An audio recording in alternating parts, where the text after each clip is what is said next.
एका बाजूला न्यूझीलंडचे महान गोलंदाज सर रिचर्ड हॅडली आणि दुसऱ्या बाजूला भारताचा नवोदित लेग स्पिनर नरेंद्र हिरवाणी. पण या सामन्याचा शेवट असा झाला की न्यूझीलंडला तब्बल 172 धावांनी पराभव स्वीकारावा लागला.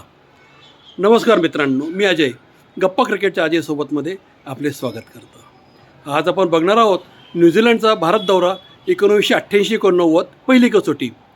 बेंगलोरमध्ये हा 12 ते 17 नोव्हेंबर 1988ला हा सामना झाला होता. भारताने पहिल्या डावात 384 धावा केल्या. या डावाचे शिल्पकार होते नवज्योत सिंग सिद्धू. सिद्धूने ठोकल्या तब्बल 116 धावा. दिलीप वेंगसरकर यांनीही 75 धावांचे योगदान दिले. न्यूझीलंडचा पहिला डाव मात्र भारताच्या गोलंदाजीसमोर 189 धावातच आटोपला आणि इथेच भारताने सामन्यावर पकड केली.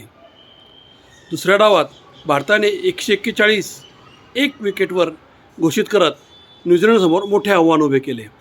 पण खरी कहाणी आत्ता सुरू झाली.